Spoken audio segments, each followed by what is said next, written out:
السلام علیکم ورحمۃ اللہ وبرکاتہ۔ عالم اسلام کے مسلمانوں کے لیے ایک زبردست خوشخبری۔ شہر حیدرآباد کی مشہور و معروف دینی اقامتی ہمہ وقتی درسگاہ جامعہ انواریہ کے زیر اہتمام قرآن مجید کی تفسیر کے علاوہ احادیث شریفہ و فقہ کی مشہور و معروف معتبر و مستند صحیحہ ستہ کو ملا کر جملہ 25 کتابوں کی ویڈیو ریکارڈنگ کا سلسلہ شروع ہو چکا ہے۔ اسی کی ایک سنہری کڑی جامع ترمذی شریف کا درس بھی ہے جو الحمدللہ جاری و ساری ہے۔ بیات شیخ المشائخ حضرت سید محمد عبد القدیر الحسینی المعروف نورانی پاشا رحمۃ اللہ علیہ، بانی و فاؤنڈر جامعہ انواریہ و باب العلم انواریہ ایجوکیشنل سوسائٹی حیدرآباد۔ سب سے پہلے جیسا کہ ہمارا طریقہ رہا ہے، ابتدا سے عربی عبارت پڑھی جائے گی، ترجمہ کیا جائے گا اور تشریح بیان کرتے ہوئے اور ضمن میں مختصر سے مسائل پر بھی روشنی ڈالی جائے گی تاکہ احادیث شریفہ کا مفہوم ہم سمجھ سکیں اور شرعی احکام پر عمل کر سکیں۔ اللہ تعالیٰ سے دعا ہے کہ وہ ہم کو سننے اور سنانے سے زیادہ احادیث شریفہ پر اور احکام شریعت پر عمل کرنے کی توفیق عطا فرمائے، آمین۔ ابواب صفت القیامہ کی یہ 5ویں نشست ہے۔ حدیث نمبر 2584 سے آج ہم شروع کر رہے ہیں۔ بسم اللہ الرحمن الرحیم۔ حدثنا محمد بن غیلان حدثنا ابو احمد الزبیری حدثنا خالد بن طہمان ابو العلاء حدثني حسین قال جاء سائل فسأل ابن عباس فقال ابن عباس للسائل اتشهد ان لا الہ الا اللہ قال نعم قال اتشهد ان محمد رسول اللہ قال نعم وتصوم رمضان قال نعم قال سألت وللسائل حق إنه لحق علينا أن نصلك فأعطاه ثوبا ثم قال سمعت رسول الله صلى الله عليه وسلم يقول ما من مسلم كسى مسلما ثوبا إلا كان في حفظ الله ما دام منه عليه خرقة۔ هذا حديث حسن غريب من هذا الوجه۔ ابو العلاء خالد بن طہمان حضرت حسین سے روایت کرتے ہیں، ایک سائل، ایک مانگنے والا حضرت سیدنا ابن عباس رضی اللہ عنہما کی خدمت میں حاضر ہوا۔ آپ نے پوچھا، آپ نے فرمایا، اے مانگنے والے، کیا تو گواہی دیتا ہے کہ اللہ تعالیٰ کے سوا کوئی معبود برحق نہیں؟ اس نے عرض کیا، ہاں۔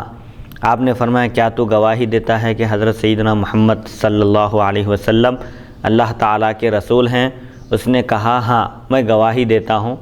اللہ کی وحدانیت کا میں اقرار کرتا ہوں اور رسول اکرم صلی اللہ علیہ وسلم کی رسالت کی بھی میں گواہی دیتا ہوں۔ پھر آپ نے پوچھا، رمضان کے روزے رکھتا ہے؟ کہنے لگا، جی ہاں۔ آپ نے فرمایا، تو نے سوال کیا، تو نے مانگا ہے، پوچھا ہے اور سائل کا بھی حق ہے، اب ہم پر لازم ہے کہ ہم تمہارے ساتھ اچھا سلوک کریں۔ پھر آپ نے اس شخص کو کپڑا عطا فرمایا اور فرمایا، میں نے رسول اکرم صلی اللہ علیہ وسلم سے ارشاد فرماتے ہوئے سنا کہ جو کوئی مسلمان کسی مسلمان کو کپڑے پہناتا ہے تو وہ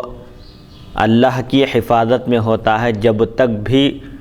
اس کی جانب سے اس پر ایک ٹکڑا بھی باقی رہے۔ حضرت سیدنا ابن عباس رضی اللہ عنہما سے ایک سائل نے سوال کیا، مانگا، تو آپ نے اس سے پوچھا کہ تم مسلمان ہو؟ اس نے کہا، ہاں میں مسلمان ہوں، اللہ کی وحدانیت کی بھی گواہی دیتا ہوں اور رسول اکرم صلی اللہ علیہ وسلم کی رسالت کا بھی میں اقرار کرتا ہوں۔ پھر آپ نے پوچھا، رمضان کے بھی روزے رکھتے ہو؟ تو اس نے کہا کہ ہاں میں رمضان کے بھی روزے رکھتا ہوں۔ تو پھر آپ نے فرمایا کہ تم مسلمان ہو اور ایک مسلمان کا دوسرے مسلمان پر حق ہے، جب تم مجھ سے مانگ رہے ہو تو میں تم کو ضرور عطا کروں گا۔ یہ کہہ کر آپ نے اس سائل کی ضرورت پوری کی، اس کو کپڑے لباس عطا کیا تاکہ وہ ستر پوشی کرے۔ پھر لباس عطا کرنے کے بعد آپ نے رسول اکرم صلی اللہ علیہ وسلم کی حدیث شریف سنائی کہ حضور اکرم صلی اللہ علیہ وسلم نے ارشاد فرمایا کہ جو کوئی مسلمان کسی مسلمان کو کپڑے پہناتا ہے، لباس فراہم کرتا ہے، تو وہ اللہ کی حفاظت میں، اس کی نگرانی میں ہوتا ہے جب تک بھی اس لباس سے وہ مسلمان فائدہ اٹھاتا رہے۔ جب تک اس کے جسم پر وہ ٹکڑا، لباس کا ایک ٹکڑا بھی باقی رہے گا، پیون لگا کر پہن رہا ہے، ایک عرصے تک پہن رہا ہے، تب تک وہ لباس پہنانے والا اللہ کی نگرانی میں، اس کی حفاظت میں اور اس کی حمایت میں ہوتا ہے۔ حدیث نمبر 2584۔ بہرحال اس حدیث شریف میں اس بات کی تعلیم دی جا رہی ہے کہ اگر کوئی سائل، کوئی مانگنے والا تمہارے پاس کوئی حاجت مند، ضرورت مند آئے اور تم اس کی ضرورت پوری کر سکتے ہو تو اس کی ضرورت پوری کرو۔ بھوکا ہے کھانا کھلا سکتے ہو کھانا کھلاؤ، پیاسا ہے پانی پلا سکتے ہو پانی پلاؤ، اور اگر ننگا ہے برہنہ ہے ستر پوشی کے لیے لباس کی ضرورت ہے تو اس کو لباس فراہم کرو۔ بہرحال جو جیسا ضرورت مند تمہارے پاس آئے اور تم اس کی ضرورت پوری کر سکتے ہو تو ضرور اس کی ضرورت کو پوری کرو۔ اللہ بھی تمہاری مدد کرے گا، تمہاری حفاظت کرے گا۔ اگر کوئی علم کا مالک ہے، اس کے پاس کوئی علم سیکھنے کے لیے ہے تو اس کو بھی چاہیے کہ وہ علم میں بخالت نہ کرے بلکہ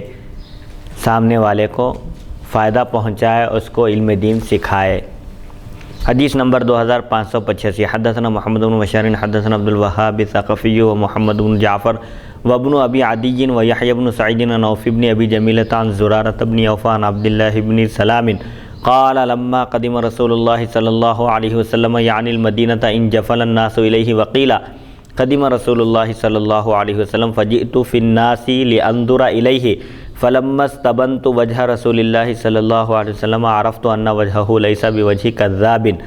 وكان أول شيء تكلم به أن قال يا أيها الناس أفشوا السلام وأطعموا الطعام وصلوا والناس نيام تدخل الجنة بالسلام۔ هذا حدیث صحیح۔ حضرت عبداللہ بن سلام یہ یہودیوں کے بہت بڑے عالم تھے، حضور اکرم صلی اللہ علیہ وسلم پر ایمان لائے، مسلمان ہو گئے، اور یہودی ان کی بہت تعریف کرتے تھے۔ یہودیوں کے سامنے عبداللہ بن سلام کا ذکر کیا گیا، ابھی ان کے اسلام کا اظہار نہیں کیا گیا، تو انہوں نے کہا کہ عبداللہ بن سلام ہمارے درمیان ایک بہترین عالم دین ہیں، وہ بھی عالم ہیں، ان کے والد بھی عالم ہیں، وہ بھی صاحب خیر ہیں،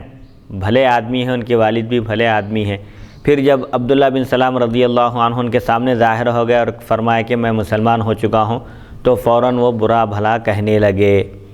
تو بہرحال عبداللہ بن سلام رضی اللہ عنہ سے روایت ہے جب نبی اکرم صلی اللہ علیہ وسلم مدینہ طیبہ تشریف لائے ہجرت کر کے مکہ مکرمہ سے، تو لوگ دوڑتے ہوئے آپ کی خدمت اقدس میں حاضر ہوئے اور مشہور ہو گیا کہ حضور اکرم صلی اللہ علیہ وسلم تشریف لا چکے ہیں، یعنی سارے مکے میں یہ بات مشہور ہو چکی اور سب کو معلوم ہو گیا کہ حضور اکرم صلی اللہ علیہ وسلم کی آمد مبارک مدینہ طیبہ میں ہو چکی ہے، اور لوگ زیارت مبارکہ سے مشرف ہونے کے لیے دوڑے چلے آ رہے تھے۔ تو عبداللہ بن سلام رضی اللہ عنہ فرماتے ہیں میں بھی لوگوں کے ساتھ آیا، میں بھی لوگوں کے ہجوم میں شامل ہو گیا تاکہ حضور اکرم صلی اللہ علیہ وسلم کا دیدار کرو۔ جب میں نے غور سے دیکھا تو آپ کا چہرہ دیکھا تو پہچان گیا کہ یہ کسی جھوٹے شخص کا چہرہ نہیں، یعنی بس جب میں نے غور و تأمل سے فکر سے رسول اکرم صلی اللہ علیہ وسلم کے چہرے مبارک کو دیکھا تو میں سمجھ گیا کہ آپ کا چہرہ مبارک کذاب کا چہرہ نہیں ہے، کسی جھوٹے کا چہرہ نہیں ہے، یہ بالکل سچے صادق اور امین ہیں۔ پھر حضور اکرم صلی اللہ علیہ وسلم کا سب سے پہلا کلام مدینہ طیبہ میں تشریف لانے کے بعد جو آپ تقریر فرمائے، لوگوں سے خطاب فرمائے، اس میں سب سے پہلی گفتگو آپ کی وہ یہ تھی کہ اے لوگو سلام پھیلاؤ، سلام کو عام کرو، جو تمہارے رشتہ دار ہیں ان کو بھی سلام کرو، اور جو رشتہ دار نہیں ہیں صرف مسلمان ہیں ان کو بھی سلام کرو۔ مسلمان ہونے کی حیثیت سے آپس میں ایک دوسرے کو کثرت سے سلام کرو، سلام کرنے سے آپس میں محبت بڑھتی ہے اور تکبر، کینہ، غرور ختم ہوتا ہے۔ اسی لیے کہا گیا کہ سلام میں پہل کرنے والا تکبر سے بری ہے۔ سلام کرنے سے آپس میں محبت بڑھتی ہے، تعلقات بڑھتے ہیں۔ اور کھانا کھلاؤ، نماز پڑھو جبکہ لوگ سوئے ہوئے ہیں تو تم سلامتی کے ساتھ جنت میں داخل ہو جاؤ گے۔ یہ حدیث صحیح ہے۔ تو حضور اکرم صلی اللہ علیہ وسلم مدینہ طیبہ تشریف لانے کے بعد سب سے پہلے آپ نے جو خطاب فرمایا اس میں آپ نے سلام کو عام کرنے کی تاکید فرمائی اور کھانا کھلانے کی ترغیب دی، اور فرمایا کہ جب سب لوگ سو رہے ہوں اس وقت اللہ کی عبادت کرو، ریاکاری کا شائبہ اور اندیشہ نہیں ہوتا، کیونکہ سب لوگ سو رہے ہیں، صرف اللہ تعالیٰ دیکھ رہا ہے بندے کو بس۔ ایسے وقت جو عبادت کی جاتی ہے اس کی مقبولیت کی اور اس کی اہمیت اور فضیلت کی بات الگ ہے۔ حدیث نمبر 2586 حدثنا الحسین بن الحسن المروزی بمکہ حدثنا ابن ابی عدی حدثنا حمید عن انس قال لما قدم النبی صلی اللہ علیہ وسلم المدینہ اتاه المهاجرون فقالوا يا رسول الله ما رأينا قوما أبذل من كثير ولا أحسن مواساة من قليل من قوم نزلنا بين أظهرهم لقد كفونا المؤنة وأشركونا في المهناء حتى لقد خفنا أن يذهبوا بالأجر كله فقال النبي صلى الله عليه وسلم لا ما دعوتم اللہ لہم واثنیتم علیہم ھذا حدیث حسن صحیح غریب۔ حضرت انس رضی اللہ عنہ سے روایت ہے جب نبی اکرم صلی اللہ علیہ وسلم مکہ مکرمہ سے ہجرت کر کے مدینہ طیبہ تشریف لائے تو ایک دن مہاجرین صحابہ نے حاضر ہو کر عرض کیا کہ یا رسول اللہ صلی اللہ علیہ وسلم ہم نے زیادہ ایثار کرنے والی اور تھوڑے مال سے زیادہ ہمدردی کرنے والی اس قوم سے بڑھ کر کوئی قوم نہیں دیکھی۔ مہاجرین صحابہ نے انصار صحابہ کی تعریف کرتے ہوئے حضور اکرم صلی اللہ علیہ وسلم کی خدمت میں عرض کیا کہ ہم نے زیادہ ایثار کرنے والی، دوسروں کو اپنی ضرورتوں پر دوسروں کو ترجیح دینے والی اور کم مال میں زیادہ ہمدردی کرنے والی انصار قوم سے بڑھ کر کوئی قوم نہیں دیکھی۔ جن کے پاس ہم اترے ہیں، مہمان بنے ہیں، انہوں نے ہمیں تکالیف کے ازالے میں کفایت کی، یعنی انہوں نے ہمارے اخراجات برداشت کیے، نان و نفقے کی ذمہ داری قبول کی اور ہمیں کھانے پینے میں شریک کر لیا، یہاں تک کہ ہمیں ڈر ہو گیا، اندیشہ ہو گیا کہ کہیں سارا ثواب یہ افراد ہی نہ لے جائیں، انصار ہی نہ لے جائیں۔ ایسا نہ ہو کہ ہم کو کھانے پینے میں شریک کرنے کی وجہ سے اور تجارت میں شریک کرنے کی وجہ سے اور ہماری ذمہ داریاں اٹھانے کی وجہ سے کہیں ایسا نہ ہو کہ سب کا سب اجر و ثواب انہی کو مل جائے۔ تو حضور اکرم صلی اللہ علیہ وسلم نے ارشاد فرمایا جب تک تم ان کے حق میں دعا کرتے رہو گے اور ان کی بہترین تعریف کرتے رہو گے ایسا نہیں ہوگا، تم بھی اجر و ثواب میں شریک رہو گے۔ مطلب تم ان کے حق میں دعا کرتے رہو گے، بھلائی کی، بہتری کی اور ان کے عمر و اقبال میں، مال و دولت میں ترقی کی اور تمام آفات و بلیات سے حفاظت کی۔ اپنے خیر خواہوں کے لیے، اپنے محسنوں کے لیے، ہم پر احسان کرنے والوں کے لیے ہم جب تک ان کا شکر بجا لاتے رہیں گے، شکر گزاری کریں گے، ان کے حق میں دعا کرتے رہیں گے، تو جن پر احسان کیا جا رہا ہے وہ لوگ بھی اجر و ثواب میں شریک رہیں گے۔ نیکی کرنے والا تو شریک ہے ہی۔ تو یہاں پر اصل میں اس حدیث شریف میں بات بتائی جا رہی ہے کہ مہاجرین صحابہ جو مکہ مکرمہ سے جو صحابہ ہجرت کر کے مدینہ طیبہ تشریف لائے تھے، حضور اکرم صلی اللہ علیہ وسلم نے چونکہ مکے سے جو صحابہ تشریف لائے تھے انہوں نے اپنا گھر بار چھوڑا، مال و دولت چھوڑ دی، تجارت چھوڑی، سب کچھ چھوڑ کر اسلام کی حفاظت کی خاطر، اپنے دین کی حفاظت کی خاطر مدینہ طیبہ میں وہ لوگ ہجرت کر کے پہنچ چکے تھے۔ تو حضور اکرم صلی اللہ علیہ وسلم نے انصاری صحابہ کو، مدینہ طیبہ کے رہنے والے صحابہ کو حکم دیا اور ان کے درمیان مواخات قائم فرمائی، یعنی ایک مہاجر صحابی کو ایک انصاری صحابی کا اپنے بھائی بنا دیا، دینی بھائی۔ تو وہ لوگ اس میں ہر ایک بھائی کے ساتھ شراکت کی، اس میں پارٹنرشپ میں، جیسے کسی کے 2 مکان تھے تو ایک مکان اپنے مہاجر صحابی کو دے دیے، مکہ مکرمہ سے آنے والے صحابی کو دے دیے، ہر چیز میں ان کو شریک کیا، حتیٰ کہ اگر کسی کی 2 بیویاں تھیں تو انہوں نے مکہ سے ہجرت کر کے آنے والے صحابی سے فرمایا کہ تم دونوں میں سے کسی ایک کو پسند کرو، میں ان کو طلاق دے دوں گا، پھر ان کی عدت گزرنے کے بعد تم ان سے شادی کر لو۔ تو یہ جو مواخات قائم فرمائی گئی ہے حضور اکرم صلی اللہ علیہ وسلم کی جانب سے، دنیا میں اس کی مثال نہیں ملتی۔ مدینہ طیبہ کے صحابہ نے جو مکہ مکرمہ سے ہجرت کی، ان صحابہ کی مدد کی، مالی مدد کی، ہر اعتبار سے ان کی مدد کا سامان انہوں نے فراہم کیا، اسی لیے ان کو انصار کہا جاتا ہے، مددگار صحابہ۔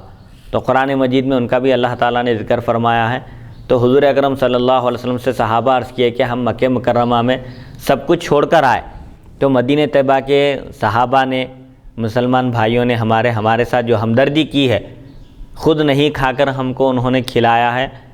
اپنی ضروریات کے مقابلے میں ہماری ضروریات کو انہوں نے ترجیح دی ہے۔ ایسی قوم، کم مال میں ایثار کرنے والی، قربانی دینے والی اور زیادہ ہمدردی کرنے والی قوم آج تک ہم نے نہیں دیکھی۔ تو اب ہم کو اس بات کا ڈر ہو گیا ہے کہ وہ لوگ ہمارے اخراجات برداشت کر رہے ہیں اور ہر طرح کی انہوں نے ہم کو سہولت فراہم کر رکھی ہے اور ذریعہ معاش سے بھی انہوں نے ہم کو مستغنی بے نیاز کر دیا ہے، تجارت میں دوسرے چیزوں میں شریک کر کے وہ ہماری کفالت کر رہے ہیں۔ ہم کو اس بات کا ڈر ہے کہ کہیں پورے کا پورا ثواب انہی کو نہ مل جائے، کیونکہ جب وہ لوگ محنت کر رہے ہیں تو ظاہر بات ہے ان کو ثواب ملے گا۔ تو حضور فرمائے کہ ان کو جو ثواب ملنا ہے وہ تو ملے گا، البتہ تم بھی ثواب میں اس وقت ان کے ساتھ شریک رہو گے جب تک تم ان کے حق میں دعائے خیر کرتے رہو گے اور ان کی تعریف کرتے رہو گے اور ان کا شکر ادا کرتے رہو گے، کیونکہ حدیث شریف میں ہے جو لوگوں کا شکر ادا نہیں کرتا وہ اللہ کا بھی شکر ادا نہیں کرتا۔ تو مخلوق کا بھی شکر ادا کرنے کی ضرورت ہے۔ جو احسان کرنے والے ہیں، حسن سلوک کرنے والے ہیں، کسی کی مدد کرنے والے ہیں تو احسان فراموش نہیں ہونا چاہیے، انسان کو کبھی بھی اس کے احسان کا بدلہ چکانے کی کوشش کرنی چاہیے، اور اگر استطاعت نہیں ہے، غریب ہے، نہیں کر سکتا تو کم سے کم اس کے حق میں دعائے خیر تو کر سکتا ہے۔ یہ تعلیم دی جا رہی ہے اس حدیث شریف کے ذریعے کہ اگر کسی پر احسان کیا جائے تو اس کو احسان فراموش نہیں ہونا چاہیے،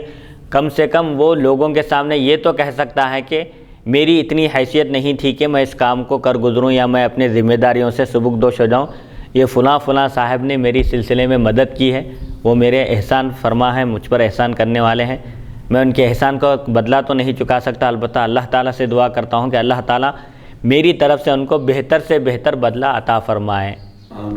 آمین، یہ دعا کر سکتا ہے۔ اور حضور اکرم صلی اللہ علیہ وسلم کے رشتہ داروں کے ساتھ حسن سلوک کرنے والوں کے لیے تو حضور اکرم صلی اللہ علیہ وسلم نے غالباً ترمذی شریف میں حدیث ہے، وہ حضور اکرم صلی اللہ علیہ وسلم فرماتے ہیں کہ میرے قرابت داروں کے ساتھ حسن سلوک کرنے والے کے لیے اگر میرے قرابت دار اس کے احسان کا بدلہ چکا نہیں سکے دنیا میں غریب ہونے کی وجہ سے یا کسی اور وجہ سے، تو قیامت کے دن میں اس کے احسان کا بدلہ چکاؤں گا فرمایا۔ تو بہرحال احسان جو کرتے ہیں ان کی شکر گزاری کرنا چاہیے، ان کا شکر ادا کرنا چاہیے اور ان کے احسان کا بدلہ چکانے کی کوشش کرنی چاہیے، اور اگر استطاعت نہیں ہے، نہیں کر سکتے ہیں تو کم سے کم ان کے حق میں دعا تو کی جا سکتی ہے، وہ تو کرنا چاہیے۔ حدیث نمبر 2587، حدثنا اسحاق بن موسى الانصاری حدثنا محمد بن معن المدینی الغفاری حدثنی ابی عن سعید المقبری عن ابی ہریرہ عن النبی صلی اللہ علیہ وسلم قال الطاعم الشاکر بمنزلۃ الصائم الصابر، هذا حدیث حسن غریب۔ حضرت ابو ہریرہ رضی اللہ عنہ سے روایت ہے، نبی اکرم صلی اللہ علیہ وسلم نے ارشاد فرمایا، کھانے والا شکر گزار صبر کرنے والے روزے دار کے برابر ہے۔ ایک شخص ہے جو اللہ کی نعمتوں سے استفادہ کر رہا ہے، فائدہ اٹھا رہا ہے، کھا رہا ہے، کھاتے پیتے زندگی گزارتے ہوئے اللہ کا شکر بجا لا رہا ہے، ہر حال میں اللہ کا شکر ادا کر رہا ہے، تو ایسا شخص طاعم شاکر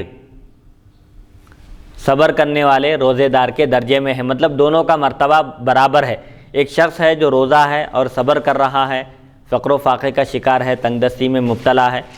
روزہ بھی رکھ رہا ہے اور صبر بھی کر رہا ہے، تو ایسا شخص اور جو کھا رہا ہے، اللہ کی نعمتوں سے فائدہ اٹھا رہا ہے اور پھر شکر بجا لا رہا ہے، تو یہ دونوں کا درجہ برابر ہے۔ سبحان اللہ۔ حدیث نمبر 2588، حدثنا حناد حدثنا عبدۃ عن ہشام بن عروہ عن موسیٰ بن عقبہ عن عبد اللہ بن عمرو الاودی عن عبد اللہ بن مسعود قال قال رسول اللہ صلی اللہ علیہ وسلم الا اخبرکم بمن یحرم علی النار وتحرم علیہ النار علی کل قریب ہین سہل، هذا حدیث غریب۔ حضرت عبداللہ بن مسعود رضی اللہ عنہ سے روایت ہے، رسول اکرم صلی اللہ علیہ وسلم نے ارشاد فرمایا، کیا میں تمہیں ایسا آدمی کی خبر نہ دوں، ایسا آدمی نہ بتاؤں جو آگ پر حرام ہے اور آگ اس پر حرام ہے، یعنی جو دوزخ پر حرام ہے اور دوزخ جس پر حرام ہے۔ یہ وہ شخص ہے جو نیک مجالس میں لوگوں کے قریب ہے، نرم گفتگو کرنے والا ہے اور خوش اخلاق ہے، یعنی جو شخص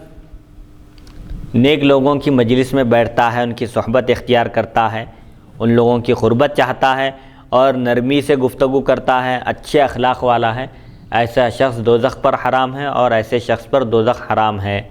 جو اللہ کا قرب چاہنے والا ہے، اولیاء اللہ کا قرب چاہنے والا ہے اور نیکوں کی، بزرگوں کی صحبت اختیار کرنا چاہتا ہے، اختیار کرنے والا ہے، اور اخلاق بھی اس کے بہت اچھے ہیں،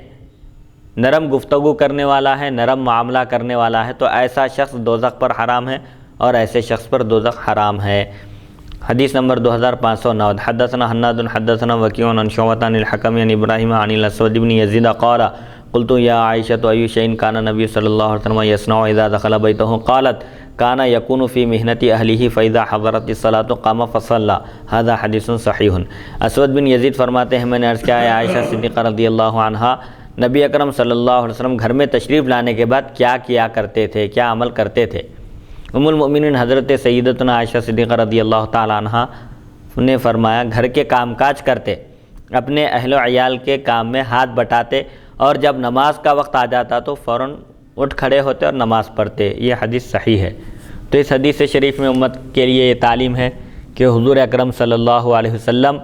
باہر کے کاموں کو نمٹانے کے بعد جب تشریف لاتے تو گھر کے کام کاج میں ازواج مطہرات کا ہاتھ بٹاتے تھے، ان کی مدد کرتے تھے۔ یہ کوئی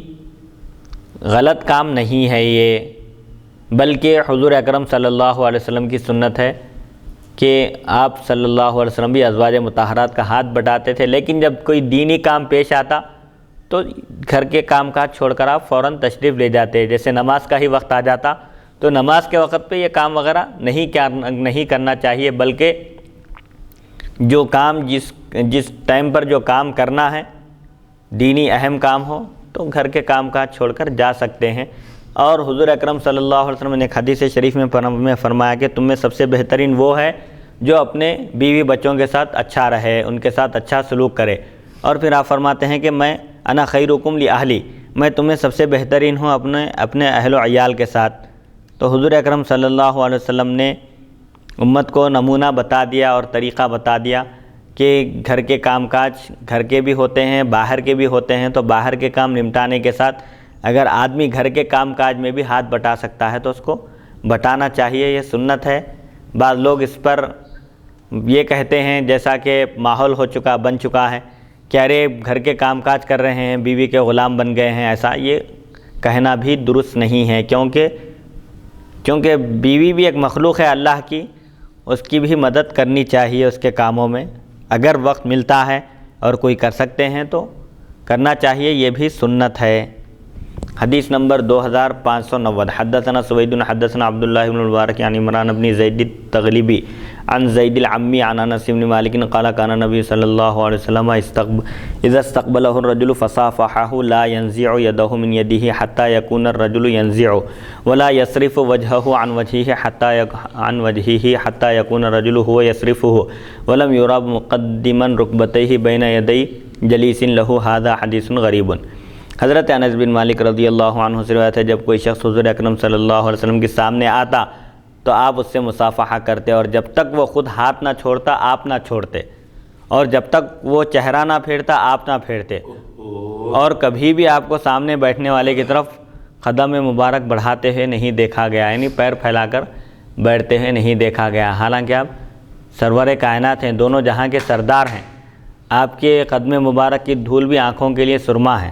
گرد و غبار بھی، لیکن آپ پورے اعلیٰ اخلاق پر فائز تھے اور اعلیٰ اخلاق کا مظاہرہ کیا کرتے تھے. کسی سے ملاقات ہوتی تو مصافحہ کرتے، اور جب تک وہ ہاتھ نہیں نکالتا آپ کے دستے مبارک میں سے اس وقت تک اس کا ہاتھ آپ نہیں چھوڑتے تھے، اور جب تک کوئی شخص اپنی طرف سے پلٹ کر نہیں جاتا، واپس نہیں ہوتا، اس وقت تک آپ اس کی طرف رخ فرمائے ہوئے رہتے تھے تاکہ اس کی دل شکنی نہ ہو. اور یہ آپ کے عمدہ اور اعلیٰ اخلاق ہے کہ سامنے والا جب ملاقات کرتا تو بے انتہا اس کو خوشی محسوس ہوتی تھی. تو امت کو بھی یہ نمونہ پیش کرنا چاہیے کہ کسی سے ملاقات ہو خندہ پیشانی سے پیش آئے، غصے میں نہ رہے، بلکہ کسی اور کا غصہ کسی اور پر نہ اتارے، بلکہ اچھے اخلاق سے پیش آئے، خندہ پیشانی سے ملے، ہنستے ہوئے گفتگو کرے، مسکراتے ہوئے سے ملاقات کرے. حدیث نمبر 2591. حدثنا حناد حدثنا ابو الاحوص عن عطاء بن السائب عن ابيه عن عبد الله بن عمرو ان رسول اللہ صلی اللہ علیہ وسلم قال خرج رجل ممن كان قبلكم في حلة له يختال فيها فامر الله الارض فاخذته فهو يتجلجل او قال يتلجلج فيها الى يوم القيامة قال ويس هذا حدیث صحیح. حضرت عبداللہ بن عمر رضی اللہ عنہ سے روایت ہے نبی اکرم صلی اللہ علیہ وسلم نے ارشاد فرمایا تم سے پہلے لوگوں میں سے ایک آدمی اپنے لباس میں تکبر کرتے ہوئے نکلا، اتراتے ہوئے، غرور گھمنڈ کرتے ہوئے نکلا کپڑے پہن کر. تو اللہ تعالیٰ نے زمین کو حکم دیا تو زمین نے اسے پکڑ لیا، بس وہ اب زمین میں قیامت تک دھنستا چلا جائے گا. امام ترمذی فرماتے ہیں یہ حدیث صحیح ہے. جو تکبر کرتا ہے اللہ تعالیٰ اس کو گرا دیتے ہیں، اس کا مقام و مرتبہ لوگوں کی نظروں سے اس کا وقار گھٹا دیتے ہیں. لوگوں کی نظر میں وہ انتہائی ذلیل قسم کا شخص ہوتا ہے جو تکبر کرتا ہے. اسی لیے ایک مومن کو چاہیے کہ وہ عاجزی اور انکساری کا پیکر بن کر رہے، کبھی بھی عاجزی اور تواضع کی دولت اپنے ہاتھ سے جانے نہ دے، کیونکہ جو تکبر کرتا ہے وہ اللہ کی نظر سے بھی گر جاتا ہے اور لوگوں کی نظر سے بھی گر جاتا ہے. تکبر صرف اللہ کی ذات کو سزاوار ہے، بندے کے لیے عاجزی اور تواضع ہی مناسب ہے. اسی لیے چاہیے ہر ایک مومن کو چاہیے کہ وہ عاجزی اور انکساری کا مظاہرہ کرے. حدیث نمبر 2552. حدثنا سوید حدثنا عبداللہ عن محمد بن عجلان عن عمرو بن شعیب عن ابیہ عن جدہ عن نبی صلی اللہ علیہ وسلم قال یحشر المتکبرون یوم القیامة امثال الذر فی صور الرجال یغشاہم الذل من کل مکان یساقون الی سجن فی جہنم یسمى بولس تعلوہم نار تعلوہم نار الانیاری یسقون من عصارت اہل النار طینۃ الخبال ھذا حدیث حسن۔ حضرت عمرو بن شعیب اپنے والد سے اور اپنے دادا سے روایت کرتے ہیں، نبی اکرم صلی اللہ علیہ وسلم نے ارشاد فرمایا، قیامت کے دن تکبر کرنے والے چیونٹیوں کی طرح آدمیوں کی صورت میں اٹھائے جائیں گے۔ تکبر کرنے والے، غرور کرنے والے، زعم کرنے والے، گھمنڈ کرنے والے لوگوں کا حشر کیا جائے گا قیامت کے دن۔ صورتیں تو آدمیوں کی ہوں گی لیکن چیونٹیوں کے طرح ہوں گے، چیونٹیوں کی طرح ہو، حقیر اور معمولی۔ ہر طرف سے ذلت انہیں ڈھانک لے گی، ہر طرف سے ذلت ان پر چھائی ہوئی ہوگی۔ جہنم کے قید خانے کی طرف ان کو ہانکا جائے گا، لے جایا جائے گا، جس کا نام بولس ہے۔ اس قید خانے کا نام، اس جیل کا نام بولس ہے۔ ان پر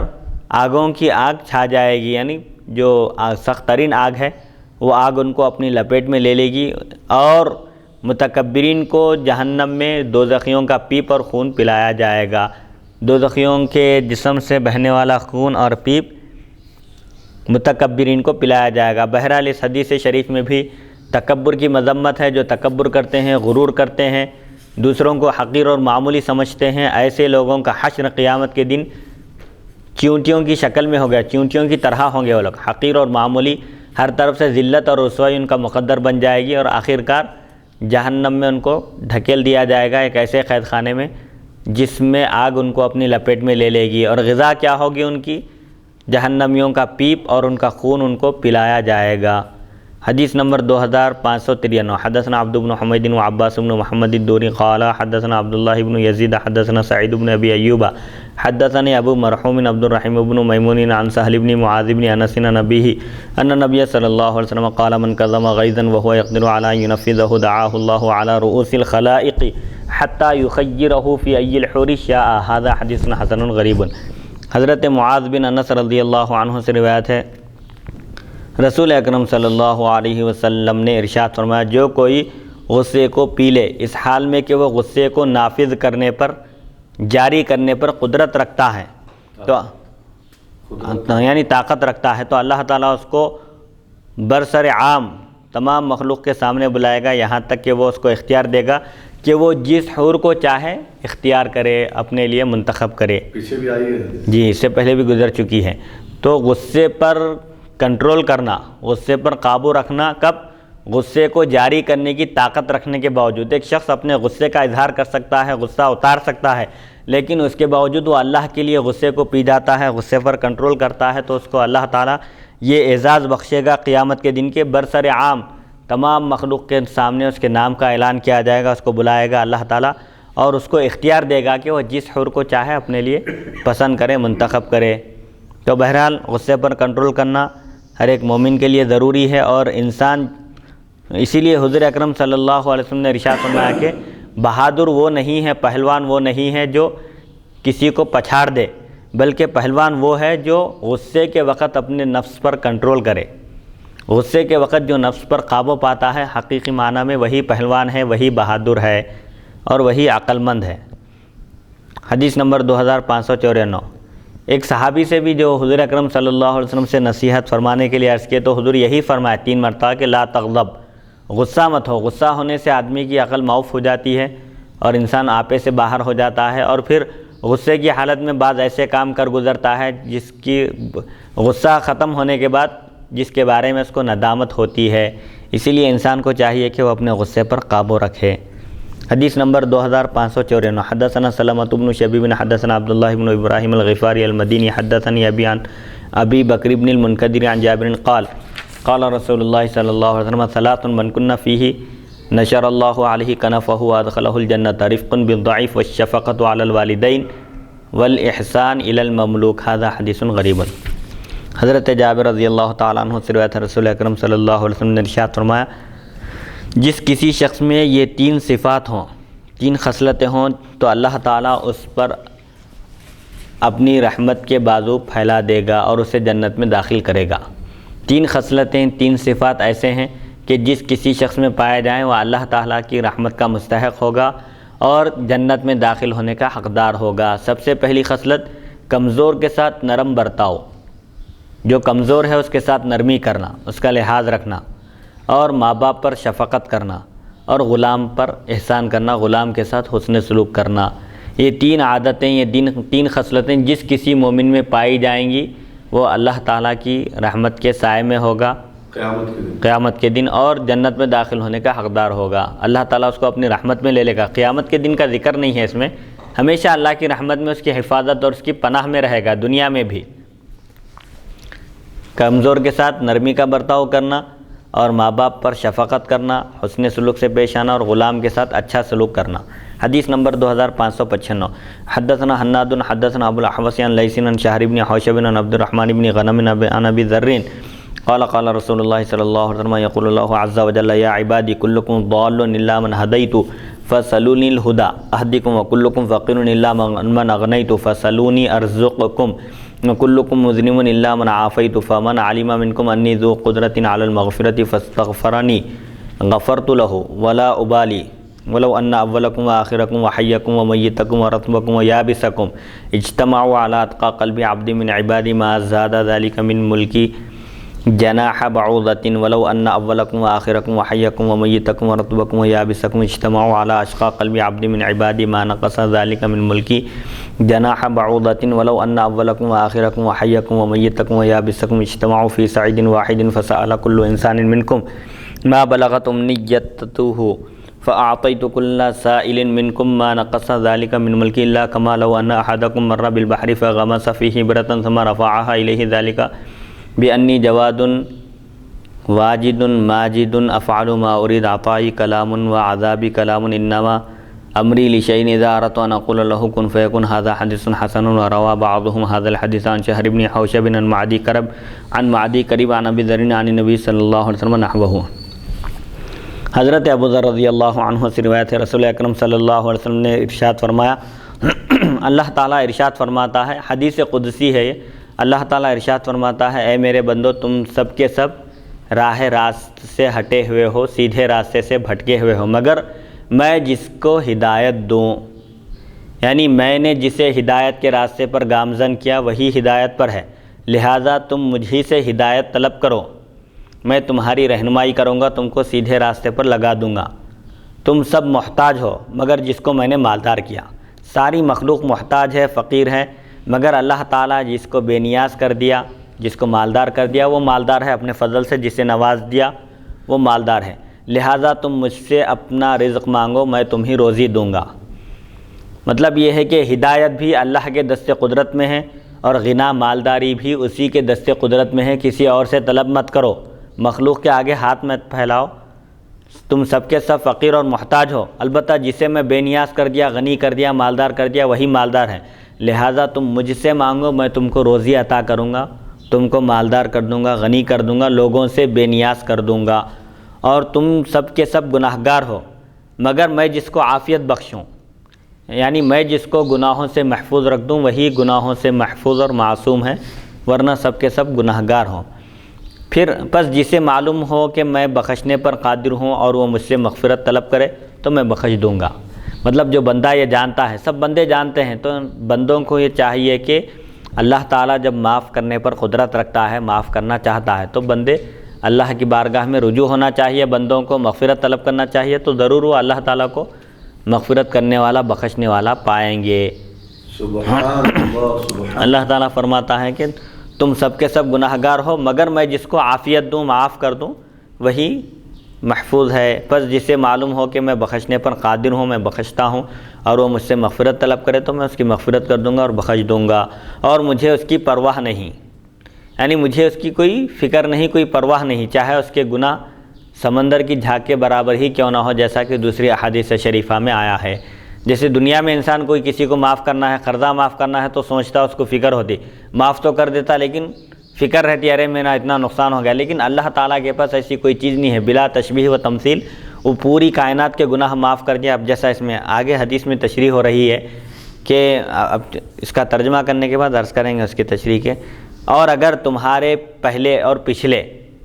پہلے جو لوگ گزر چکے ہیں وہ اور پچھلے، زندہ اور مردہ، تر اور خشک، سب کے سب میرے بندوں میں سے بڑے پرہیزگار بندے کے دل پر جمع ہو جائیں تو میری حکومت میں مچھر کے پر کے برابر بھی اضافہ نہیں کر سکتے۔ مطلب یہ ہے کہ اگر پوری دنیا انتہائی متقی پرہیزگار ایک متقی پرہیزگار بندے کے جیسے اگر پورے متقی پرہیزگار بن جائیں تو اس سے اللہ تعالیٰ کی ملکیت میں، اس کی بادشاہت میں، اس کی قدوسیت میں اور اس کی الوہیت میں کوئی اضافہ ہونے والا نہیں ہے۔ بندے جو عبادت کرتے ہیں، بندوں کی عبادت کا بندوں کو فائدہ ہے، بندوں کے عبادت کرنے کی وجہ سے وہ معبود برحق نہیں ہے، بلکہ وہ ہر حال میں معبود ہے، چاہے اس کی عبادت کی جائے یا نہ کی جائے۔ عبادت کرنے کا فائدہ بندوں کے لیے ہے، بندوں کے عبادت کرنے کی وجہ سے اللہ تعالیٰ کی بادشاہت میں کوئی اضافہ ہونے والا نہیں ہے، بلکہ عبادتیں بندوں کی مصلحت کے لیے، ان کے فائدے کے لیے، ان کی منفعت کے لیے مقرر کی گئی ہیں۔ اور اگر تمہارے پہلے گزرے ہوئے لوگ، پچھلے لوگ، زندہ، مردہ اور تر، خشک، سب کے سب میرے بندوں میں سے بڑے انتہائی متقی پرہیزگار بندے کے دل پر جمع ہو جائیں، یعنی اس کے جیسے ہو جائیں سب کے سب بھی، تو میری حکومت میں، میری بادشاہت میں مچھر کے پر کے برابر بھی اضافہ نہیں کر سکتے۔ اور اگر تمہارے پہلے اور پچھلے، زندہ اور مردہ، تر اور خشک میرے بندوں میں سے کسی بد نصیب بندے کے دل پر جمع ہو جائے، یعنی اگر سب کے سب متقی پرہیزگار ہو جائیں تو بھی اللہ تعالیٰ کی بادشاہت پر کوئی فرق نہیں پڑتا، اور سب کے سب اگر گناہگار ہو جائیں تو بھی اس سے اس کی بادشاہت میں کوئی فرق آنے والا نہیں ہے۔ یہ تقویٰ و پرہیزگاری، یہ نافرمانی، یہ سب بندوں سے متعلق ہیں۔ اس کی بادشاہت میں ان چیزوں کی وجہ سے کوئی پورے مل کر عبادت کرنے سے کچھ اضافہ ہونے والا ہے، یا پورے مل کر نافرمانی کرنے سے اس کی بادشاہت میں کوئی کمی ہونے والی ہے، ایسا نہیں ہے۔ اللہ تعالیٰ کا معاملہ الگ ہے۔ اگر سب کے سب بندے کسی بدنصیب یعنی بدبخت کے دل پر جمع ہو جائیں، یعنی اس کے جیسے بھی ہو جائیں، تو میری سلطنت سے مچھر کے پر کے برابر بھی کمی نہیں کر سکتے۔ اور اگر تمہارے اول آخر جن و انس، زندہ، مردہ، تر اور خشک ایک زمین میں جمع ہو جائیں، پھر ہر انسان اپنی آرزو کے مطابق مانگے، سوال کرے، اور میں ہر سائل کو اس کی خواہش کے مطابق دوں، تو میری حکومت و سلطنت میں سے کچھ کم نہ ہوگا، مگر اتنا کہ اگر تم میں سے کوئی سمندر کے پاس سے گزرے اور اس میں سوئی ڈال کر پھر اسے اپنی طرف اٹھا لے تو کتنا ہوتا؟ سوئی کو پانی کتنا لگ کر آتا ہے؟ سمندر میں اگر کوئی سوئی ڈال کر نکالے ڈبو کر، بس یہ صرف سمجھانے کے لیے، اتنی بھی کمی واقع نہیں ہوتی۔ تو اللہ تعالیٰ یہ فرماتا ہے کہ اگر اللہ تعالیٰ ساری کائنات کے لوگوں کی اگر ضرورت بھی پوری کر دے، پورے لوگ ایک میدان میں جمع ہو کر اللہ تعالیٰ سے اپنی اپنی ضرورت طلب کریں، اپنی اپنی خواہش کا اظہار کریں، اور اللہ تعالیٰ ہر ایک کو سرفراز کر دے، سب کو عطا کر دے، تب بھی اس کی بادشاہت میں سے کوئی کمی ہونے والی نہیں ہے۔ اس کے خزانے ہمیشہ سے پر ہیں، وہاں کوئی کسی قسم کی کوئی کمی نہیں ہے، بھرے ہوئے ہیں اس کے خزانے میں کسی چیز کی کمی نہیں ہے، وہ ساری مخلوق کی حاجت روائی فرما سکتا ہے۔ اور پھر اس میں اس بات کی ضمانت اور گارنٹی دی گئی ہے، اللہ تعالیٰ فرماتا ہے جس کو میں غنی کر دیا میں غنی ہو گیا، جی، بے نیاز جس کو میں بے نیاز کر دیا انہیں بے نیاز، مطلب یہ ہے کہ ہدایت، ہاں، اور میں جس کو مطلب اور جو مجھ سے مانگتا ہے، طلب کرتا ہے، تو میں بھی اس کو غنی کر دوں گا۔ یہ اللہ کا وعدہ ہے، دیکھیں اللہ کا وعدہ ہے، مانگنا ہے۔ اسی لیے مخلوق سے مانگے تو مخلوق ناراض ہو جاتی، لیکن اللہ سے نہیں مانگے تو ناراض ہو جاتا ہوں۔ مخلوق کو فقر و فاقے کا ڈر رہتا، ختم ہو جانے کا ڈر رہتا مال کے، کہ اگر میں لوگوں میں تقسیم کر دوں گا، لوگوں کو دے دوں گا تو میں پیدل ہو جاؤں گا، خالی ہو جاؤں گا، لیکن اللہ کے پاس اس کے خزانے میں کسی چیز کی کمی نہیں ہے۔ مخلوق نہیں مانگی تو وہ ناراض ہو جاتا ہے، جبکہ مخلوق سے آپ مانگے تو لوگ ناراض ہو جاتے، لوگوں سے آپ پوچھئے تو لوگ ناراض ہو جاتے، چڑ جاتے اور غصے میں آ جاتے، لیکن اللہ تعالیٰ کا معاملہ ایسا ہے کہ نہیں مانگے تو ناراض ہو جاتا، کیونکہ ہدایت بھی اس کے دست قدرت میں ہے، کسی کو غنی کرنا بھی اس کے دست قدرت میں ہے، اور کسی کو بخشنا بھی سب اسی کے دست قدرت میں ہے۔ وہ جب ہر چیز کا مالک ہے، حدیث نمبر 2595، تو اسی سے طلب کرنا چاہیے۔ اور یہ بھی بتا دیا کہ کسی کی تقویٰ و پرہیزگاری سے اس کی بادشاہت میں کوئی اضافہ ہونے والا نہیں ہے، اگر پوری کائنات مل کر بھی اس کی نافرمانی کرے تو بھی اس کی بادشاہت میں، اس کی سبوحیت میں اور اس کی ذات و صفات میں کوئی فرق آنے والا نہیں ہے۔ مچھر کے پر کے برابر بھی کمی اور زیادتی مخلوق نہیں کر سکتی۔ اور ایسے ہی پورے لوگ ایک میدان میں جمع ہو کر اپنی اپنی خواہش کا اظہار کریں، اللہ تعالیٰ سے خوب مانگیں، خوب طلب کریں، جو طلب کریں، اور اللہ تعالیٰ ہر ایک کو اس کی خواہش کے مطابق عطا کر دے، تب بھی اس کی بادشاہت میں، اس کے خزانے میں کوئی کمی آنے والی نہیں ہے۔ وہ اس لیے کہ اللہ تعالیٰ فرماتا ہے یہ بات اس لیے ہے کہ میں سخی ہوں، پانے والا ہوں اور بزرگی والا ہوں، جو چاہتا ہوں کرتا ہوں، میرا عطا کرنا بھی محض کہنا ہے، حکم دینا، اور میرا عذاب بھی ایک کلام ہے۔ میرا حکم کسی چیز کے لیے یہ ہے کہ جب کسی کام کا ارادہ ہوتا ہے، ارادہ کرتا ہوں تو کہتا ہوں ہو جا، پس وہ ہو جاتی ہے۔ اللہ تعالیٰ فرماتا ہے کہ میں جواد ہوں۔ جواد کے معنی ہیں جود کہتے ہیں عطا کرنا، جو چاہے اور جس کو چاہے عطا کرنا، اس کا نام ہے جود، یعنی جس کے لیے جس چیز کی ضرورت ہے اس کو وہ عطا کرنا، ضرورت مند کی ضرورت کے مطابق اس کی ضرورت پوری کرنے کا نام ہے جود، جود و سخا۔ اللہ تعالیٰ جود و سخا کرنے والا ہے، ہر چیز پانے والا ہے، وہ ہر چیز اس کے قبضہ قدرت میں ہے، وہ جو چاہتا ہے وہ ہوتا ہے، اور بزرگی والا بھی وہی ہے، اور اس کا کلام بھی، اس کی عطا بھی کلام ہے اور اس کا عذاب بھی کلام ہے، یعنی اس کی عطا بھی گویا کہ اس کی جانب سے بندوں سے ہم کلامی ہے، اور عذاب بھی کرتا ہے کسی پر تو گویا کہ اس سے کلام کرتا ہے۔ اور جب اللہ تعالیٰ کسی چیز کو وجود بخشنا چاہتا ہے تو کن کہتے ہی وہ چیز فوراً وجود میں آ جاتی ہے۔ یہ کن بھی صرف مخلوق کو سمجھانے کے لیے ہے، ورنہ اس کو کن کہنے کی بھی ضرورت نہیں ہے، بس ارادہ ہوتے ہی وہ چیز وجود میں آ جاتی ہے۔ حدیث نمبر 2596۔ حدثنا عبید بن اسبات بن محمد القرشی حدثنا ابی حدثنا عامش عن عبداللہ بن عبداللہ عن سعد مولا طلحة عن ابن عمر قال سمعت النبي صلی اللہ علیہ وسلم يحدث حدیثا لو لم اسمعه الا مرة ومرتين حتى عد 7 مرات ولكني سمعته اكثر من ذلك سمعت رسول الله صلی اللہ علیہ وسلم يقول كان الكفل من بني اسرائيل لا يتورع من ذنب عمله فأتته امرأة فأعطاها 60 دینارا على أن يطأها فلما قعد منها مقعد الرجل من امرأته رعدت وبكت فقال ما يبكيك أكرهتك قالت لا ولكنه عمل ما عملته قط وما حملني عليه إلا الحاجة فقال تفعلين أنت هذا وما فعلته اذهبي فهي لك وقال لا والله لا أعصي الله بعدها أبدا فمات من ليلته فأصبح مكتوبا على بابه إن الله قد غفر الكفل هذا حديث حسن وقد رواه شيبان وغير واحد عن الأعمش ورفعوه رواه بعضهم عن الأعمش ولم يرفعه وروى أبو بكر بن عياش هذا الحديث عن الأعمش فأخطأ فيه وقال عن عبد الله بن عبد الله عن سعيد بن جبير عن ابن عمر وهو غير محفوظ وعبد الله بن عبد الله الرازي هو كوفي وكانت جدته سرية لعلي بن أبي طالب وقد روى عن عبد الله بن عبد الله الرازي عبيدة الضبي والحجاج بن أرطاة وغير واحد۔ حضرت ابن عمر رضی اللہ عنہما فرماتے ہیں میں نے نبی اکرم صلی اللہ علیہ وسلم سے سنا، آپ نے ایک حدیث بیان فرمائی، میں نے 1-2 مرتبہ نہیں، 7 مرتبہ نہیں بلکہ 12 سنا، شمار کیے کہ یہ ایک حدیث شریف ایسی ہے جس کو میں 1 مرتبہ نہیں، 2 مرتبہ نہیں، 7 مرتبہ تک شمار کر کے فرمایا کہ اس سے زیادہ کئی مرتبہ سنا میں آپ کی زبان مبارک سے یہ حدیث شریف۔ وہ کیا ہے؟ آپ صلی اللہ علیہ وسلم نے فرمایا بنی اسرائیل میں کفل نامی ایک شخص کسی گناہ کے ارتکاب سے پرہیز نہیں کرتا تھا، یعنی کسی گناہ سے بھی نہیں بچتا تھا۔ کفل نامی ایک شخص تھا بنی اسرائیل میں جو کسی بھی گناہ کرنے سے پیچھے نہیں ہٹتا تھا، نہیں بچتا تھا،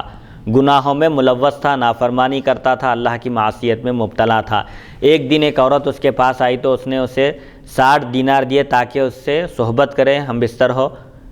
وہ ایک ضرورت مند عورت آئی تھی اس سے زنا کرنے کے لیے، وہ ایک ضرورت مند حاجت مند عورت تھی، غریب تھی، اس شخص کے پاس آئی تو اس کو 60 دینار دیے، اس نے سونے کے سکے دیے اس شرط پر کہ وہ اسے زنا کرے گا۔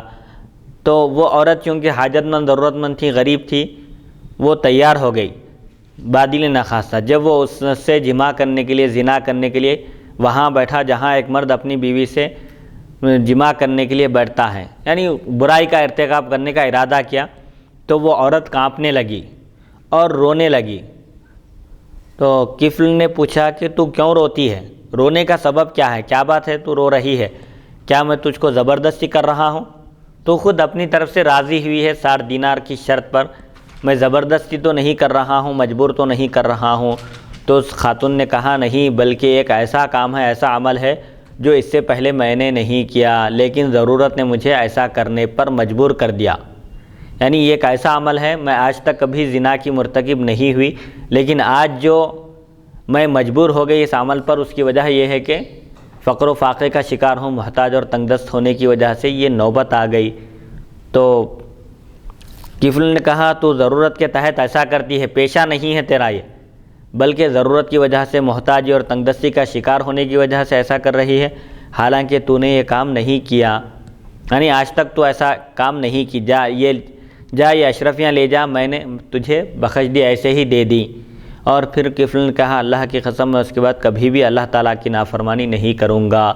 کفل وہ گناہ سے باز آ گئے اور اس عورت کو بھی انہوں نے وہ 60 دینار جو شرط کے ساتھ دیے تھے بغیر کسی شرط کے اس کو ہبہ کر دیے اور کہا کہ تم یہ لے کر چلے جاؤ۔ پھر اس کے بعد اللہ کی قسم کھا کر انہوں نے پھر دوبارہ کبھی گناہ نہیں کرنے کا پختہ ارادہ کیا، عزم کیا اور کہا کہ میں اس کے بعد کبھی بھی اللہ تعالیٰ کی نافرمانی نہیں کروں گا۔ اتفاق سے اسی شب اسی رات ان کا انتقال ہو گیا۔ صبح ان کے دروازے پر لکھا ہوا تھا کہ اللہ تعالیٰ نے کفل کو بخش دیا۔ یہ دیکھیے اللہ تعالیٰ جب کسی بندے کی دستگیری فرماتا ہے، مدد فرماتا ہے اور اس کی دل کی دنیا بدلنا چاہتا ہے تو سیکنڈ بھی نہیں لگتے، بس سیکنڈوں میں ایک بدترین شخص جو دنیا میں ہر گناہ کا ارتکاب کرتا تھا، کوئی گناہ نہیں چھوڑتا تھا، اس کا یہ حال ہوتا ہے کہ انتقال ہونے سے پہلے اللہ تعالیٰ اس کو توبہ کی توفیق دیتا ہے، اس کے دل کی دنیا بدل جاتی ہے، وہ اچانک اپنے اندر تبدیلی لا کر اس دنیا سے رخصت ہوتا ہے۔ بنی اسرائیل میں یہ طریقہ تھا، اللہ تعالیٰ کی سنت تھی کہ اللہ تعالیٰ ان کے درمیان جب وہ لوگ کوئی گناہ کرتے تو ان کے دروازوں پر لکھ دیا جاتا تھا کہ فلاں شخص فلاں گناہ کا ارتکاب کیا، لیکن یہ حضور اکرم صلی اللہ علیہ وسلم کے وجود باوجود کی برکت ہے، آپ کے طفیل اللہ تعالیٰ نے آپ کی امت کو دنیا میں ذلت اور رسوائی سے بچا لیا کہ جو گناہ کرتا ہے بندہ اللہ تعالیٰ اس کو ظاہر نہیں کرتا۔ تو اس حدیث شریف میں گناہ سے بچنے والے کی فضیلت اور اس کا مقام و مرتبہ بھی معلوم ہوتا ہے کہ بندہ جب اللہ سے ڈر کر کسی گناہ سے باز رہتا ہے اور صدق دل سے توبہ کرتا ہے تو اللہ تعالیٰ اس کی توبہ قبول فرماتا ہے اور اس کے لیے بخشش کے وعدے بھی فرماتا ہے۔ کفل کو دیکھیے، بس جس دن انہوں نے گناہ سے توبہ کی اسی شب ان کا انتقال ہوا اور پھر ان کی مغفرت بھی ہو گئی اور اس مغفرت کی تشہیر بھی ہو گئی۔ ان کے دروازے پر لکھا ہوا تھا کہ اللہ تعالیٰ نے کفل کی مغفرت فرما دی۔ یہ حدیث حسن ہے۔ شیبان اور کئی دوسرے راویوں نے اسے اعمش سے مرفوعاً روایت کیا ہے، بعض نے اعمش سے غیر مرفوع روایت کیا ہے۔ ابو بکر بن عیاش نے اس حدیث کو اعمش سے روایت کرتے ہوئے غلطی کی ہے اور کہا عبداللہ بن عبداللہ بواس سے سعید بن جبیر حضرت ابن عمر رضی اللہ عنہ سے روایت کی ہے اور یہ غیر محفوظ ہے۔ عبداللہ بن عبداللہ رازی کوفی ہیں اور ان کی دادی حضرت سیدنا علی بن ابی طالب کرم اللہ وجہہ کی باندی تھیں۔ عبداللہ بن عبداللہ رازی سے عبید اللہ ضبی، حجاج بن ارطط اور کئی دوسرے لوگوں نے روایت کی ہے۔ حدیث نمبر 2597۔ حدثنا حداد حدثنا ابو معاویہ عن العامش عن عمارة بن عمیر عن الحارث بن سوید حدثنا عبد الله بحديثين احدهما عن نفسه والاخر عن النبي صلى الله عليه وسلم قال عبد الله ان المؤمن يرى ذنوبه كأنه في اصل جبل يخاف ان يقع عليه وان الفاجر يرى ذنوبه كذباب وقع على انفه قال به هكذا فطار قال رسول الله صلى الله عليه وسلم الله افرح بتوبة احدكم من رجل بارض فلات دویۃ مہلکۃ معه راحلته عليها زاده وطعامه وشرابه وما يصلحه فأضلها فخرج في طلبها حتى إذا أدركه الموت قال ارجع الى مكان الذي اضللتها فيه فاموت فيه فرجع الى مكانه فغلبته عينه فاستيقظ فاذا راحلته عند راسه عليها طعامه وشرابه وما يصلحه قال ابو عيسى هذا حديث حسن صحيح وفيه عن ابي هريره والنعمان بن بشير وانس بن مالك عن النبي صلى الله عليه وسلم۔ حارثہ بن سوید کہتے ہیں ہم سے حضرت عبداللہ رضی اللہ عنہ نے دو حدیثیں بیان کی، ایک اپنی طرف سے اور ایک نبی اکرم صلی اللہ علیہ وسلم کی جانب سے۔ حضرت عبداللہ فرماتے ہیں مومن اپنے گناہ کو ایسے دیکھتا ہے جیسے وہ پہاڑ کے نیچے ہے اور اسے ڈر ہے کہ کہیں وہ اس پر گر نہ جائے، یعنی مومن گناہ کو معمولی نہیں سمجھتا ہے، بلکہ جب مومن سے کوئی گناہ ہوتا ہے تو وہ ایسے جانتا ہے، ایسے سمجھتا ہے گناہ کو جیسے اس کے اوپر ایک پہاڑ ہے جو گرنے والا ہے۔ تو کیسے خوف ہوتا ہے انسان کو اگر اس کے اوپر کوئی چھت گرنے والا ہے، دیوار گرنے والی ہے یا پہاڑ گرنے والا ہے تو وہ خوف زدہ رہتا ہے اور بچنے کی کوشش کرتا ہے۔ تو مومن بھی جب اس سے کوئی گناہ سرزد ہوتا ہے بشری تقاضے کے لحاظ سے تو وہ گناہ کو معمولی نہیں سمجھتا بلکہ اس کو اہمیت دیتا ہے اور اس گناہ سے توبہ کرتا ہے۔ اور ایک فاجر بدکار اپنے گناہ کو ایسے دیکھتا ہے جیسے ناک پر مکھی بیٹھی ہوئی ہے، یوں ہاتھ ہلایا اور وہ اڑ گئی، یعنی گناہوں کو معمولی سمجھتا ہے، گناہ کرنے کو کوئی جرم نہیں سمجھتا، گناہوں پر گناہ کرتا چلا جاتا ہے اور گناہوں کو ایسی حیثیت دیتا ہے جیسے ایک مکھی ناک پر بیٹھی تو انسان اس کو ہاتھ سے اشارہ کیا، اڑایا تو اڑ گئی۔ تو ایک بدکار فاجر ایسا کرتا ہے۔ نبی اکرم صلی اللہ علیہ وسلم نے ارشاد فرمایا اللہ تعالیٰ تم میں سے کسی ایک کی توبہ سے اس آدمی سے بھی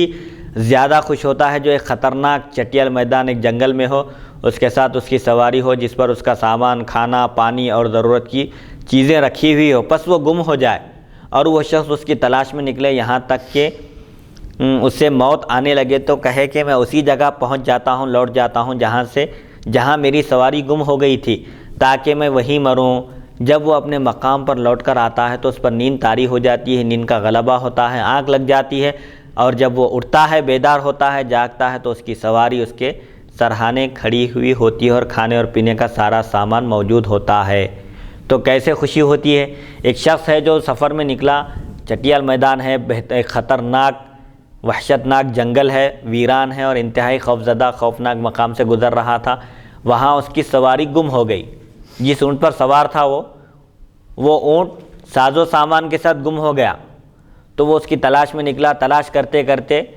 اب اس کو موت سامنے نظر آنے لگی تو وہ یہ کہتا ہے کہ میرا اونٹ جہاں گم ہو گیا تھا، جہاں سے میری سواری گم ہو گئی تھی، میں وہیں جا کر مر جاؤں گا، یہ کہہ کر وہ اسی مقام پر پہنچ جاتا ہے اور وہاں پر تھک ہار کر جب وہ پہنچتا ہے تو نیند کا غلبہ ہوتا ہے، نیند لگ جاتی ہے، اور جب وہ بیدار ہوتا ہے تو اس کی سواری جو گم ہو گئی تھی، جس کے دوبارہ ملنے کا وہم و گمان بھی نہیں تھا، وہ اس کے سرہانے موجود ہوتی ہے اور اس کا سامان بھی محفوظ ہوتا ہے۔ جب وہ ان چیزوں کو دیکھتا ہے تو کیسے خوش ہوتا ہے؟ خوشی سے دیوانہ پاگل ہو جاتا ہے وہ شخص۔ تو اس سے بھی زیادہ اللہ تعالیٰ کو خوشی ہوتی ہے بندے کے توبہ کرنے سے۔ جو بندہ گناہ کرتا ہے یعنی اسے گناہ ہو جاتا ہے، عمدن گناہ کرنا مراد نہیں ہے، خطا ہو جاتی ہے بندے سے، جب کوئی گناہ سرزد ہو جاتا ہے فوراً اللہ کی بارگاہ میں رجوع ہوتا ہے تو اللہ تعالیٰ سے بہت خوش ہوتا ہے۔ اور قرآن پاک میں بھی کہا گیا کہ والذین اذا فعلوا فاحشۃ او ظلموا انفسهم ذکروا اللہ فاستغفروا لذنوبهم۔ تو بشری تقاضے کے اعتبار سے گناہ ہو سکتا ہے لیکن گناہ پر قائم نہیں رہنا، بلکہ جیسے صحابہ کی تعریف کرتے ہوئے قرآن میں اللہ تعالیٰ فرماتا ہے کہ جب ان سے کوئی گناہ ہوتا ہے یا اپنے نفس پر ظلم کرتے ہیں تو فوراً اللہ کی طرف رجوع ہوتے ہیں، اللہ کو یاد کرتے ہیں، اللہ کا ذکر کرتے ہیں اور اپنے گناہوں کی مغفرت طلب کرتے ہیں۔ تو بہرحال اللہ تعالیٰ کو بندے کے توبہ کرنے سے بے انتہا خوشی ہوتی ہے، لہذا ہر ایک بندے کو چاہیے کہ وہ اپنے نفس کا محاسبہ کرے، اپنے اعمال کا جائزہ لے اور اپنے گناہوں پر ندامت کا اظہار کر کے اللہ تعالیٰ کی بارگاہ میں معافی طلب کرے۔ حدیث نمبر 2598